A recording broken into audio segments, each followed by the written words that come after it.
that they are actually lords over us. They are not. They are actually our workers. When you talk about the money that they spend, the legis that you see them flashing around, that is money that's collected from the border guys, collected from you when you go and buy sweets, you go and buy anything you buy. It is your money that is collected to a common pool, and then they don't use it to your benefit. And it is important that we note that when we breached parliament last week, the Kenyan people took sovereignty into their hands. What the political establishment is trying to do is to take it away, to take it back from you. And they are going to do everything possible to try to get that power back from you. It is our responsibility not to hand it over back to them until the day we'll go to a ballot and we elect a group that we believe will recognize that the people are superior even to the constitution. Right now, the president thinks that he is the most superior being in this country. He is not. He is merely a servant of the people of Kenya. William Ruto will come and go. In fact, the question we should be having at this point in terms of William Ruto, is he going before 2027 or is going in 2027? Going, he will go. That we've passed. What we must engender in our governance is that going forward, you must understand what we call the People's Charter. And that People's Charter, I normally summarize it to be one thing. It is about the welfare of the people and giving human beings, the people of Kenya, dignity in whatever you are doing. So anything that anybody does that does not give dignity to the individual, you must take it away. I've had the conversation about some within the space who will betray the movement. Whenever I talk to the politicians who are in the 1980s and the 90s struggle, they will tell you that they were betrayed by the most unlikely quarters, people whom they didn't even expect to betray them. Allow me just to give an example, for example, of Raila Odinga, who once mentioned one of the people who, when he sent an emissary to pass a message that he was in detention, that emissary, when he reached to a close relative, the close relative told the emissary, never come back to me with a message from Raila Odinga. And that is his close relative. He disowned him because he feared for himself. There are others who also decided to sell their fellow detainees just because you are offered 10,000 Kenya shillings, 100,000 Kenya shillings. So we will expect also in this particular quest, there are so many people in this space who will sell the movement for personal gain. But I assure you, what we are going through, there is nobody in Kenya who has ever gone through this process. In the sense that it is now the people of Kenya in their collective without a leader who are determining their future. And that future is premised on going forward. Our governance will be about us, not about the people we put in office. And anybody assuming that office, anybody who's going to be paid to betray this cause, I'm not cursing you, but I am promising you, you shall fail. And we will be here to witness the collapse of that enterprise. The third thing I want to point out, I've heard what Deno has said about Cyprian. I will not want that we spend too much time discussing personalities, but at least Deno has said, he just want to put it out there so that we also do our own self-introspection. You may have had at some point in the past, but nothing stops you from picking up the piece and saying, for the common good, for the better of the entire movement and the people of Kenya. Because when Kenya is great, it's great for all of us. You are now going to have leave that past and focus on this movement that is going to achieve a unity and a new country that makes sense to all Kenyans. Kenya must now make sense to all of us.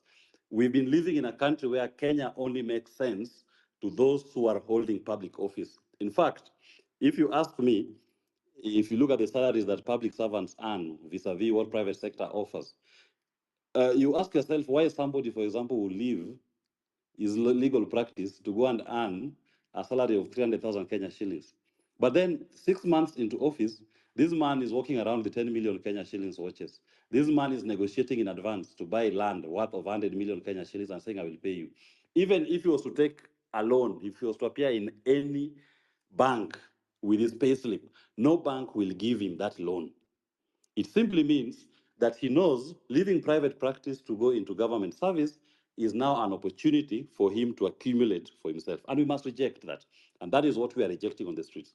Let's go to tactic. You witnessed today when the concert was being held and the young people turned up in their numbers for that concert. There was no act of breach because you caught the politicians, I mean, the near doers, flat footed. They are used to the usual rigmarole that you go to the street and they send policemen, they throw tear gas at you, they baton beat you up, throw water cannons at you. But we must now have ingenious ways of organizing that we will create a national mood that even the police at some point will be the ones on the street demonstrating, not the people of Kenya. Because what we are saying and what they're being asked to do to us when we are out in those spaces, even them, they love self-introspection. And you will witness it. The police will put down their guns and they will say, these people are not fighting for themselves, they're actually fighting for the country. And as we are also part of that country, politicians cannot misuse our police force again. There's a point, Amerix, you raised, and I agree with it totally. We are going through the third and final liberation. And all Kenyans need to understand that. This is the third and final liberation, the economic liberation of man. We got our first liberation in 1963 when we attained independence. And that was purely a case of black people, Kenyans, electing their own to lead them. Then beyond that, we never got full political independence. And that is why the Matibas, the Rubias, Orengos, Railas, Muites went out to the streets to agitate for the repeal of Section 2A.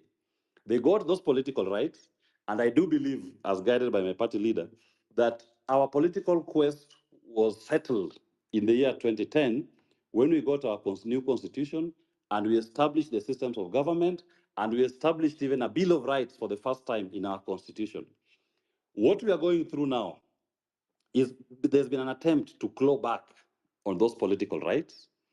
But those attempts, as you witnessed from even the Supreme Court decision in 2017 nullifying Uhuru Kenyatta's theft, and certain decisions that have come from the courts have been very progressive. But don't for a moment think that the judiciary as a whole is open to this. Of course, there are some elements in the judiciary who will still try to claw back and try to eat back on people's rights. You witnessed, for example, when we were doing the housing levy case last year, and Justice Tande very courageously issued an order to stop the collection of that levy. The Court of Appeal followed up, and even when they had the appeal, they said, nope, this levy is illegal, you cannot collect it. But William Ruto and his people proceeded to collect the housing levy using what they were calling the Affordable Housing Act. Now, remember this. At the time when the levy was introduced in Parliament through the finance bill, there was no, and the court stopped it. They had collected money almost 6 months into the financial year. They retained that money. They should be returning that money to all Kenyans who paid it, so that even if their new act were to pass, the collections should be in the coming financial year, not backwards. And look at what they did to Justice Tande. Within 2 weeks of a decision, she was transferred to Malindi to become the judge there, removed from the Constitutional Division here in Nairobi. And they hope that they are going to get judges who will be acting as gatekeepers when action is brought against executive excesses. We cannot relent. We will follow all these judges and make sure that they live true to our constitution. The final point I want to make, Amerix, is this. No, maybe before the final one, let me tie it to what you said. In this citizens' conversation, we must, at the point of electing a new leadership, make sure that we are also clear on the system of governance. Are we being undermined by the party system so that when people are elected, they are more beholden to their political party than to the people who elected them?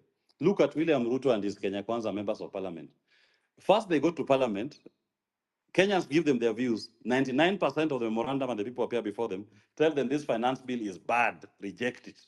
They ignore. In fact, Kimani of Molo has the audacity to say we will not even touch that question of motor vehicle circulation tax. That thing must be in that bill. They proceed to pass it.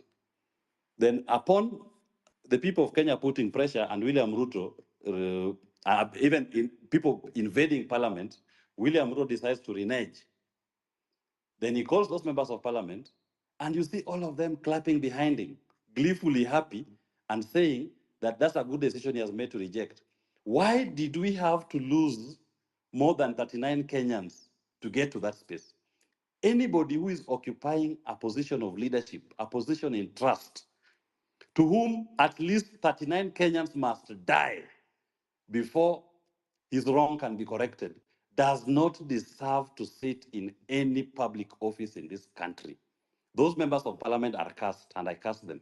And I say this, Kenyans must continue denying them audience in whatever space they appear, because they are no longer representing the collective will of the people who voted them.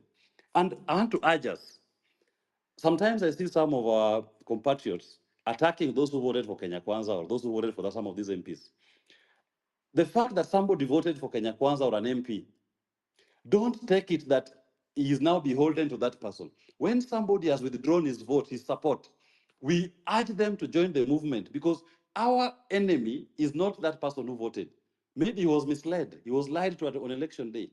But now he has seen the folly of his ways and he has seen through. It's even encouraged that when somebody recalls his vote and says that this MP is no longer representing what I voted for, that is a person that becomes an ally, and you help him in his fight against his MP. So let's avoid cross-party or cross-voting attacks against each other. Our common enemy is William Ruto and Kenya Kwanza. Those are the people who have put us in this pain. The final point I want to make, and I hope my leader, Jimmy, I heard Amerix, you try mentioning him if he could join. The question that we are facing as a country, which William Ruto and his people are trying to avoid dealing with, is the question of debt. These people took debt from the year 2014. Part of that debt didn't land in Kenya. I'll pick the Eurobonds, for example. They took 2 billion US dollars Eurobond. At that time, Jacob Juma, there's a gentleman, I think it's called Owiti, and even David Ndii was in that group. ODM convened them, and they went through to trace the movement of that money. And right at that point, even threatened to lead Kenyans to storm Treasury building to release where the money went. Upon that threat, Treasury released the first proof of payment. They released the RTGS form, which showed 1 billion US dollars was used to settle part of a loan that would be taken by Kibaki, and part of that money was paid into a CBK account. Correct, accounted for. The second part, 1 billion US dollars, at that time is almost 100 billion Kenya shillings. When they demanded for the information to be released, they released a form. It's in the public domain to date. And that form shows money moving from JP Morgan to another bank, and the account to which it is going in Qatar is redacted. You cannot see the name of the person to whom that money is being made. That is 1 billion US dollars in your debt books. In other words, somebody went to America or to the European market and took a Eurobond of 2 billion US dollars in your name. He made you to be responsible for paying that debt.